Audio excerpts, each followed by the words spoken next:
રાજકોટ સહિત રાજ્યભરમાં સ્વાઇન ફ્લૂએ અજગરી ભરડો લઈ રહ્યો છે, ત્યારે લોકોમાં ફફડાટ ફેલાઈ ગયો છે।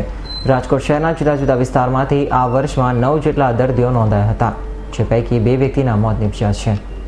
રાજકોટ શહેરની સિવિલ હોસ્પિટલમાં દાખલ દર્દીઓની વાત કરીએ તો સરકારી હોસ્પિટલના સ્વાઇન ફ્લૂ વોર્ડમાં 15 દર્દીઓ દાખલ કરવામાં આવ્યા છે। દાખલ દર્દીઓ પૈકી 6 દર્દીઓના રિપોર્ટ પોઝિટિવ આવ્યા હતા, જ્યારે 6 દર્દીઓના રિપોર્ટ નેગેટિવ આવ્યા હતા, તેમજ અન્ય 3 દાખલ દર્દીઓના રિપોર્ટ આવવાના બાકી છે। જ્યારે ખાનગી હોસ્પિટલની વાત કરીએ તો ખાનગી હોસ્પિટલમાં દાખલ 2 દર્દીઓના રિપોર્ટ પોઝિટિવ આવ્યા હતા અને અગાઉના 4 પોઝિટિવ કેસો મળી કુલ પોઝિટિવ દર્દીઓની સંખ્યા 12 થઈ ગઈ છે।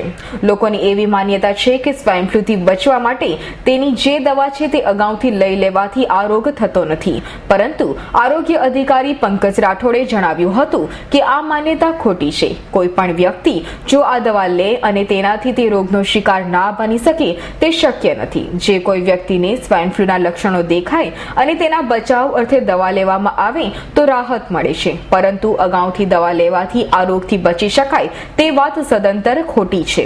H1N1 ઇન્ફ્લુએન્ઝા એટલે કે સ્વાઇન ફ્લૂ આ વર્ષની એટલે કે 1 જાન્યુઆરીથી અત્યાર સુધીની વાત કરીએ તો રાજકોટ શહેરની વાત કરીએ તો અત્યાર સુધીમાં કુલ 9 પોઝિટિવ કેસ જોવા મળેલ છે, જે શહેરના જુદા જુદા વિસ્તારમાં આવેલ છે। એમાંથી 2નું મૃત્યુ થયું છે।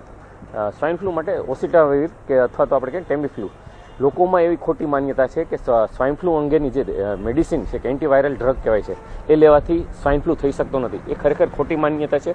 ખરેખર તો સ્વાઇન ફ્લૂને રોકવા માટે આપણે જે સ્વાઇન ફ્લૂના દર્દી હોય અથવા સ્વાઇન ફ્લૂના જેને ચિહ્નો હોય અથવા તો જે હાઈ રિસ્ક ગ્રુપમાં આવતા હોય એમના માટે જ આ એડવાઇઝેબલ છે। એડવાન્સમાં ડ્રગ લેવાથી જો તમને કોઈ પણ જાતના ચિહ્નો અથવા કોઈ પણ રોગના લક્ષણો ન હોય તો એ લેવાથી આપણે આ સ્વાઇન ફ્લૂના રોગથી આપણે આ દવા લેવાથી બચી શકાતું નથી અને દવાની અસર કરતા એવા કેસોમાં જરા પણ નથી।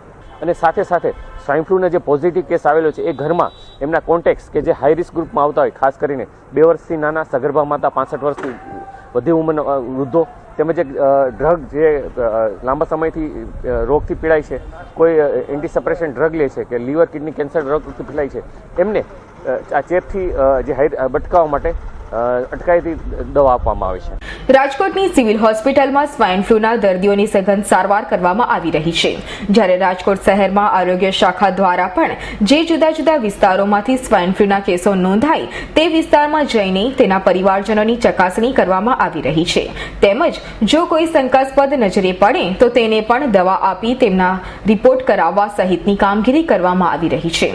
ખાસ કરીને નાના બાળકો, સગર્ભા મહિલા અને વૃદ્ધોમાં આ રોગ ઝડપથી ફેલાય છે। દેવાંગ ભોજાણીનો રિપોર્ટ, રાજકોટ S9 ન્યૂઝ।